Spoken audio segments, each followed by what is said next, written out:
안녕하세요. 오늘은 포나가르 첨탑 그리고 롱선사 등 이곳 나트랑의 대표적인 관광지 몇 곳을 돌아볼까 합니다.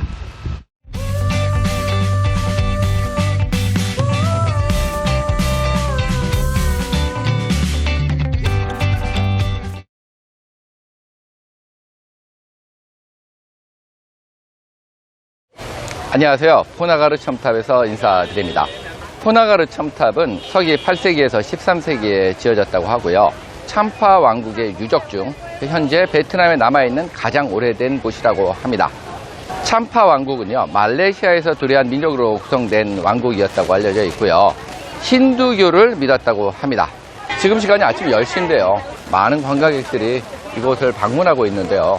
열주 기둥들이 서 있는 이곳은요, 예물을 준비하는 공간이었다고 알려지고 있습니다. 포나가르 사원에 올라가기 위해서 역시 계단을 올라가야 되는데요. 이 포나가르 첨탑은요, 비슷한 시기에 같은 힌두 사원으로 건축이 된 캄보디아 시엠립의 앙코르 유적과는 또 다른 형태를 보이고 있습니다. 베트남 나트랑의 가장 대표적인 관광지이기도 한 이 포나가르 첨탑은요, 오늘도 역시 많은 관광객들을 불러 모으고 있습니다. 포나가르 첨탑의 경내에서는 이렇게 또 민속 공연이 지금 벌어지고 있네요. 아름다운 무희들이 나와서 춤을 추고 있는데요. 정확한 의미가 어떤 의미인지는 모르겠습니다만 굉장히 흥미로운 광경이긴 합니다. 이곳 포나가르 사원은 나트랑 시내로부터 북쪽으로 한 3km 정도 떨어져 있는데요. 포나가르 첨탑은요, 힌두 사원으로 지어졌습니다만 지금은 불상을 모신 불교 사원으로서 또 이용이 되고 있습니다. 지금까지 참파 왕국의 대표적인 유적지인 이곳 포나가르 첨탑을 둘러봤습니다. 저는 지금 롱선사를 향해서 이동을 하고 있습니다. 제 호텔에서 롱선사까지 이동하는 데 드는 비용은요, 2만동, 우리 돈으로 1,000원입니다. 제가 이곳 나트랑은 처음입니다만 하노이는 종종 갔었습니다. 몇 개월 살았던 적도 있고요. 하노이는 오토바이가 정말 많아서 사실 운전할 엄두를 내지를 못했습니다. 그런데 이곳 나트랑은요, 오토바이가 하노이나 호치민 정도로 그렇게 많지는 않아서요, 운전하기에 그렇게까지 어렵지는 않을 것 같다는 생각도 들고요.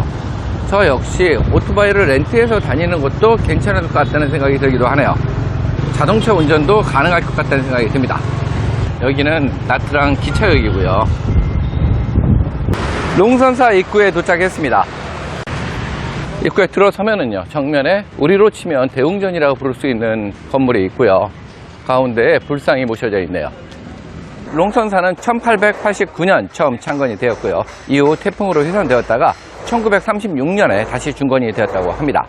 불교식 사원인데요, 실제로 와서 돌아보게 되면 도교 사원 느낌이 물씬 나기도 합니다.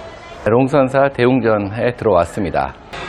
이곳 대웅전 안에는 베트남 분들이 찾아와서 예불을 올리고 있습니다.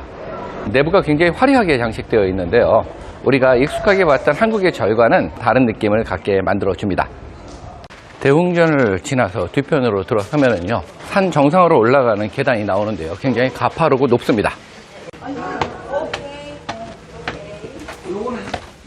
계단은 계속 이어지고 있는데요, 가파른 계단을 따라서 한참을 올라오게 되면은요, 이렇게 종각이 나타납니다. 평소에는 사용하지 않고 있는 것 같아 보이고요. 정상까지 올라오게 되면은요, 대불이 자리 잡고 있습니다. 많은 관광객들이 이 롱선사와 이 대불을 보기 위해서 이곳을 방문하고 있습니다. 이 롱선사에는요, 이렇게 많은 베트남 분들이 찾아와서 예불을 드리고 있기도 합니다. 지금까지 나트랑의 대표적인 관광지이자 불교 사원인 롱선사를 둘러봤습니다. 롱선사 인근에 있는 롯데마트를 방문해 봤습니다. 들어가서요, 이곳에서 판매되고 있는 제품들의 가격은 한국과 어느 정도 차이가 있는지 한번 살펴볼까 합니다. 네, 지금 롯데마트에 입장을 하고 있고요. 1, 2층으로 이루어진 공간인 것 같습니다. 입구에는 이렇게 화장지들을 잔뜩 쌓아놨고요. 보석을 파는 곳들이 있고요. 전형적으로 우리가 한국에서 보던 바로 그 마트의 풍경이 눈앞에 들어옵니다. 과일과 채소들이 진열되어 있고요.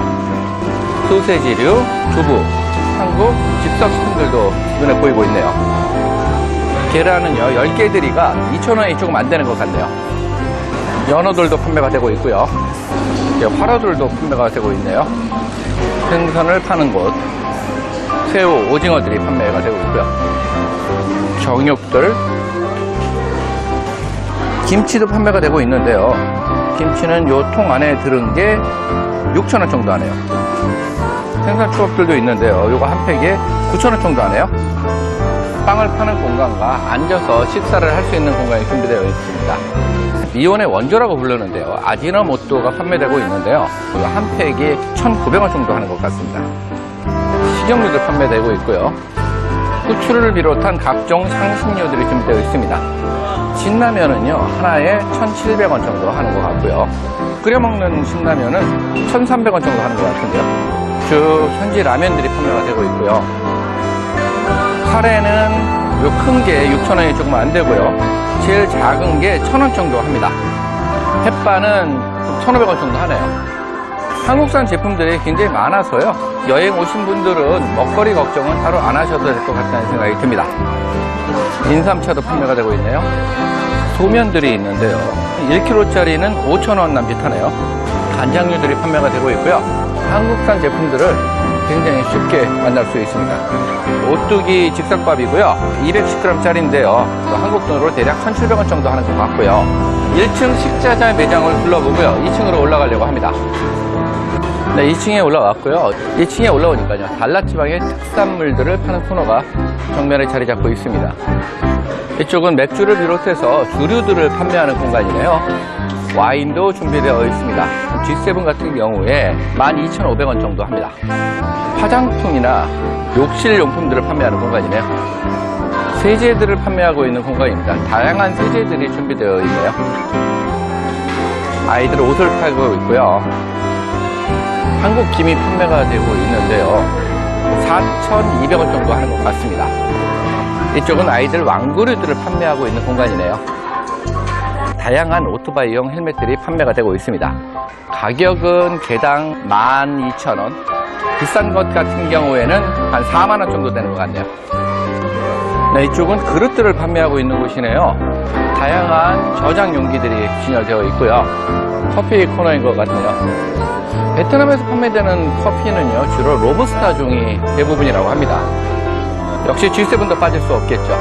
G7 같은 경우는요, 이렇게 작은 팩이 1,250원, 큰 팩 같은 경우에는 4,000원이 조금 안 되게 판매가 되고 있고요. KFC가 있고요. 롯데리아가 매장을 열고 있습니다. 여기는 고기라고 해서요. 한국 고깃집이 들어와 있고요. 떡볶이 체인점 두끼가 들어와 있습니다. 샤브샤브 같은 핫팟을 판매하는 식당도 들어와 있습니다. 지금까지 나트랑의 롯데마트를 둘러봤습니다.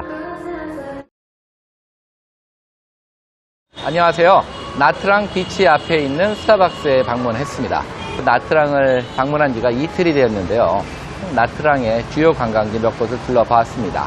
나트랑은요, 굉장히 아담한 도시인 것 같아요. 인구도 그렇게 많지 않고요. 유명한 관광지도 그렇게 많지는 않습니다. 하지만 아름다운 바다를 가지고 있고요. 도시 생활도 충분히 영위할 수 있는 곳이기 때문에요. 나짱이 굉장히 사랑스러워지고 있습니다. 계획은요, 이곳 나짱에서 2주, 그리고 달랏에서 2주를 지내볼까 하는 것이었는데요. 굳이 달랏에서 2주씩 있어야 될까 하는 의문이 좀 들긴 합니다. 달랏은 한 일주일 정도만 지내고요. 나머지 3주를 이곳 나트랑에서 계속 지내면 어떨까 하는 생각을 가져봅니다. 쇼핑몰 문화가 굉장히 발달된 이곳 다른 동남아 국가는 달리 이곳 베트남은 로드샵이 훨씬 더 활성화되어 있는 것 같습니다. 시장을 방문했는데요. 사실은 별로 살만한 것들을 보지는 못했어요. 나트랑에서도 할만한 것들도 많이 있을 것 같지는 않습니다. 오히려 그런 점이 더 마음에 들고요. 아무것도 안 하고 그냥 편안하게 정말 릴렉스한 생활을 이곳에서 해볼 수 있지 않을까 생각이 듭니다. 짧은 나트랑에 대한 단상을 말씀드리면서요. 오늘의 영상은 이만 마무리할까 합니다. 시청해주셔서 감사합니다.